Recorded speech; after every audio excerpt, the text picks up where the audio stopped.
नमस्कार फ्रेंड्स। साप्ताहिक स्टॉक्स की चर्चा में आपका स्वागत है।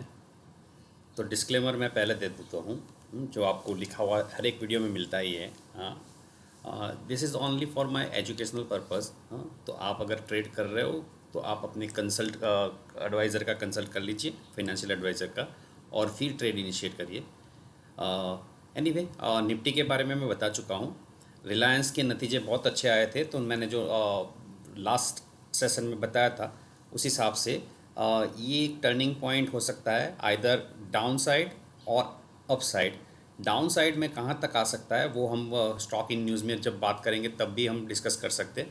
टाइमली मैं वीकली स्टॉक ही ले लेता हूँ। तो काफ़ी स्टॉक रिफ़र करने के बाद कोई अच्छे स्टॉक्स नहीं मिले, मगर कुछ मैंने जो निकाल के रखे आप लोगों के लिए वीकली चार्ट्स, वहाँ पे कुछ ये है।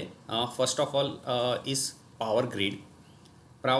पहले भी डिस्कस कर चुके। स्ट्रक्चर अच्छा है ओवरऑल, और यहाँ पे थोड़ा स्ट्रगल कर रहा है। लास्ट सेशन बहुत नेगेटिव था, फिर भी उसने पॉजिटिव मोमेंट दिया है। इवन मैंने बताया था वीडियो में, पावर सेक्टर में कुछ दम लग रहा है। तो जो भी है, यहाँ पे अगर मैं वीकली में कन्वर्ट कर देता हूँ तो आप देख सकते हो, ऊपर एक डोजी बना है। तो यहाँ पे आगे जाने के लिए इसको ये क्रॉस करना ज़रूरी है, क्योंकि यहाँ पे हाई जो है 239.90 मतलब 240 है, और यहाँ पे 240.65। तो ये दोनों के हाई मैच कर रहे हैं ऑलमोस्ट। ज़रूरी नहीं है एग्जैक्ट हो, बट मेरे हिसाब से ये इसका एक रेजिस्टेंस आगे के दौर पे जाने के लिए हो सकता है।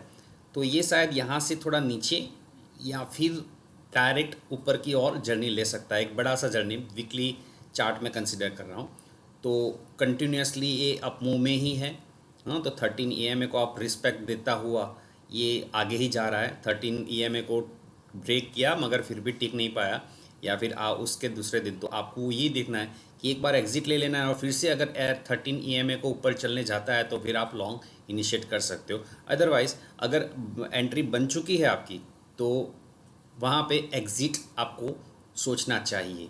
222 के अराउंड है, ये आने वाले दिनों में बढ़ भी सकता है। ये वीकली चार्ट है, अगर डेली में कन्वर्ट कर देते तो आपको वही सिनारियो मिलेगा। 13 EMA को रिस्पेक्ट देता आया है। यहाँ पे थोड़ा ब्रेक किया था तो ये डाउनफॉल भी उसमें दिया था। देन मैंने एक निकाला है डेनोरा।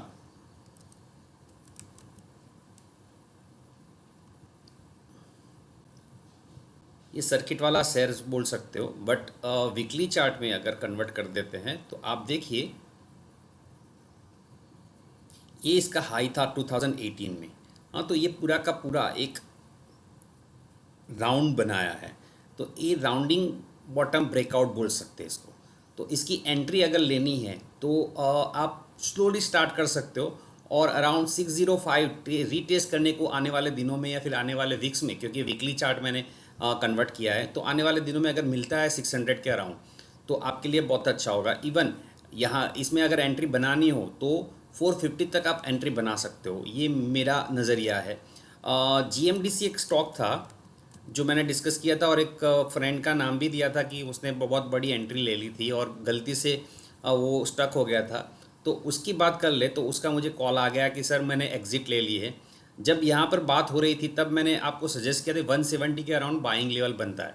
तो 170 के अराउंड जो बना था, तो इसने 171 का लो लगाया, मतलब 171 से 180 का जो मैंने रेंज बताया था वही रेंज में उसने एंट्री ली, और फिर यहाँ से वो जंप हुआ और 203 का उसने हाई लगाया। लास्ट डे पर, ये डेली चार्ट है, लास्ट डे पर मार्केट सेंटिमेंट नेगेटिव थे, इस हिसाब से उसने भी नेगेटिविटी के साथ बना रहा, मतलब नेगेटिव ही रहा।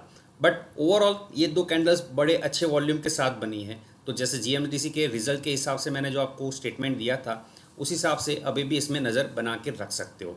अभी भी एंट्री लेनी हो तो ये लेवल आए तो हो सकता है एक ये लेवल आएगा, और 170।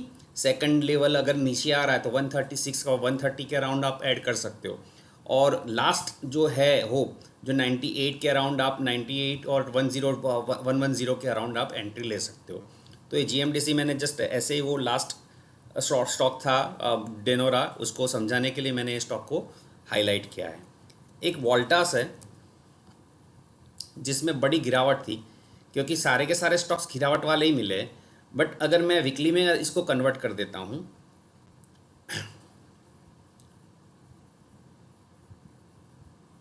वीकली में नहीं, मंथली में, यस, ये मैंने मंथली में कन्वर्ट कर दिया। अब जो पार्ट है यहाँ पे डाउन, गैप डाउन है, हाँ, वो मैंने फोकस नहीं किया था, मैंने जो मंथली में आपके लिए सोच के रखा, या फिर तो यहाँ पर आप देखिए एक बड़ी सी कैंडल यहाँ पे अप ट्रेंड में था और एक बड़ी सी कैंडल बनी थी, अब वही कैंडल फिर से बन रही है।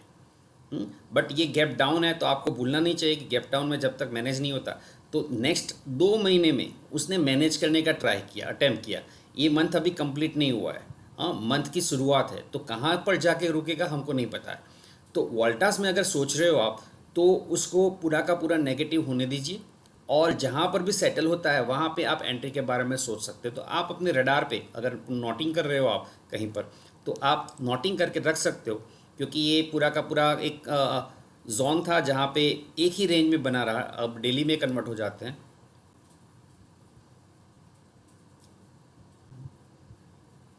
यहाँ से लेके यहाँ तक ये पूरा का पूरा रेंज था, 1344 से लेके 1142 और 1140, ये पूरा रेंज तोड़ा है। मतलब अभी माहौल बहुत ख़राब होने वाला है वोल्टास में, according to technicals, not on the based on fundamental. तो 1140 से लेके 1340, मतलब कितना हुआ, 200 रुपये का गैप हुआ। तो यहाँ से हम 200 रुपये का मूव एक्सपेक्ट कर सकते हैं यहाँ पे। तो ये लास्ट क्लोज है 1069, मतलब 1069 में भी यहाँ तक अगर आ सकता है 962, तो आप आने दीजिए और वहाँ पर एक एंट्री लेने के लिए सोच सकते हो। बट यस, फॉर दैट आपको वेट करना पड़ेगा। हो सकता है जून महीने में या जुलाई महीने में आपको एंट्री मिले, जब तक वो सेटल नहीं हो जाता तब तक इसके बारे में नहीं सोचना है। फिर एक वरेको, जो हमारा स्टॉक हमने लिया था, फिर चला था और बहुत बुरी तरह से टूटा है। ये जो कैंडल है बहुत बुरी कैंडल थी। अब यहाँ पर भी हमने डिस्कस किया था कि वेट एंड वॉच करना है। अब यहाँ पे लो देखिए, इसका है 366.50, और दूसरे दिन ओपन हो रहा है 363.60। ये शायद डेटा कुछ मिसमैच हो रहा है, क्योंकि मेरे चार्ट में कुछ अलग लो है, और मैं यहाँ पे एक डाल देता हूँ।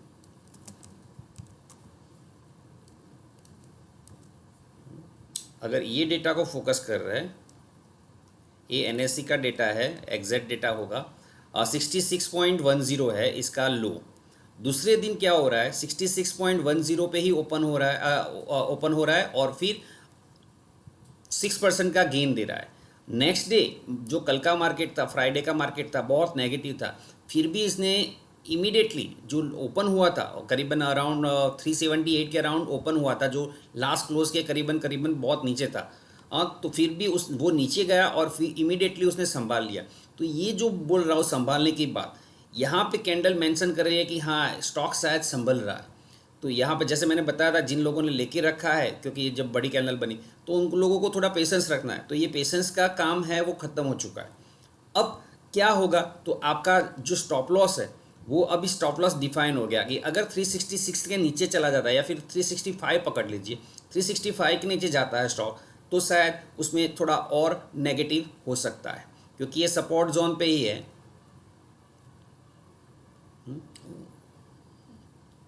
सपोर्ट जोन पे नहीं है, सॉरी, बीच में लटका हुआ है, तो सपोर्ट जोन के अराउंड वो आ सकता है। तो फिर से हम इन्वेस्टिंग पे चले जाते हैं।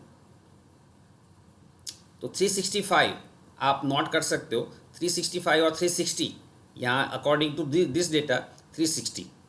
तो ये आपका स्टॉप लॉस होना चाहिए अगर लॉन्ग सोच रहे हो तो। जब तक मूविंग एवरेजेस भी आपको कंफर्मेशन नहीं दे रही है, तब तक एंट्री से दूर रहना चाहिए, ऐसा मेरा मानना है। ये डेली स्टॉक बेस पे था, सॉरी। फिर एक मैंने निकाला है जोमेटो।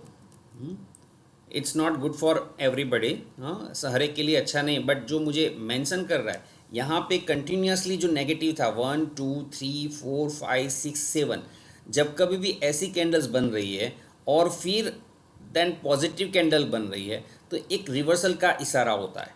हाँ, तो यहाँ पर जोमेटो में अगर कोई स्विंग ट्रेड खेलना चाह रहा है, हाँ, ज़्यादा नहीं, लंबे अरसे तक नहीं, बट स्विंग ट्रेड खेलना चाहता है, से फॉर एग्जांपल 68 और 69 के लिए आज लास्ट क्लोज है 60 रुपीज़ है, तो अगर 10-12% का या 15% का, तो उसको स्ट्रिक्ट स्टॉप लॉस, ये इसका लो है 57 पर 58 है, तो 58 के स्टॉप लॉस के साथ वो कोई सोच सकता है।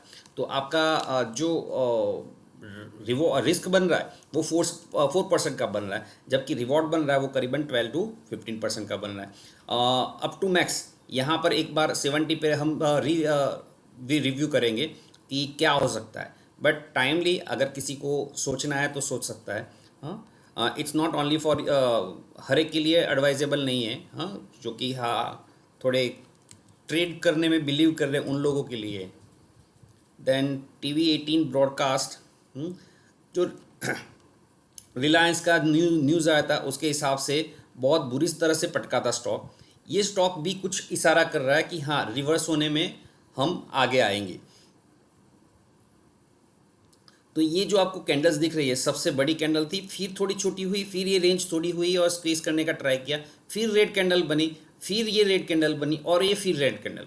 तो आपको एक एडवाइस, या फिर सुन रहे हो मेरा वीडियो, तो एक ये इशारा होता है, हाँ ये जो नेगेटिविटी था वो नेगेटिविटी ख़त्म हो रही है, क्योंकि रेंज जो है वो स्क्वीज़ हो रही है। मतलब जो इतनी लंबी रेंज थी उससे घट कर ये आई, फिर उसके घट कर ये आई, यहाँ से एक रिवर्सल का इशारा दिया, मगर फिर भी जो भी मार्केट सेंटिमेंट थे उसके हिसाब से ये नेगेटिव हुआ। तो अगर किसी को एक्यूमुलेशन स्टार्ट करना है, अगर किसी को पोजीशन बनानी है स्टॉक में, क्योंकि यहाँ पे देखिए सपोर्ट लेवल के अराउंड ही है, तो ये एक रिवर्सल का भी इशारा हो सकता है। तो यहाँ पर भी फिर से एक बार बता दूँ, 44.75 है। अगर किसी को खेलना है इसमें तो करीबन 40 रुपीज़ का स्टॉप लॉस लेके, तो आपका रिस्क हो जाएगा 45 से लेके 40, मतलब 5 रुपीज़ ऑन, तो 10% का रिस्क हो जाएगा। और रिवॉर्ड काफ़ी अच्छा है, अगर किसी को खेलना है तो 56-55 के अराउंड ये आ सकता है, एक लेवल बता सकता है 56 के अराउंड। तो 10 रुपया मतलब 45 पे 10 रुपीज़, मतलब काफ़ी अच्छा रिटर्न हुआ। तो ये आपके थे साप्ताहिक स्टॉक की चर्चा। हाँ, कुछ उसमें मैंने डेली कंसिडर किए और कुछ वीकली कंसिडर किए। वीकली कंसिडरेशन में 2 स्टॉक्स थे, डेनोरा और पावर ग्रिड। मंथली में मैंने वोल्टास को कंसिडर किया है, और बाकी सारे के जो सारे स्टॉक्स मैंने रिफ़र किए वो डेली बेसिस पे। एक चीज़ मैं बताना चाहूँगा, अगर आपको वीडियो पूरा देखना है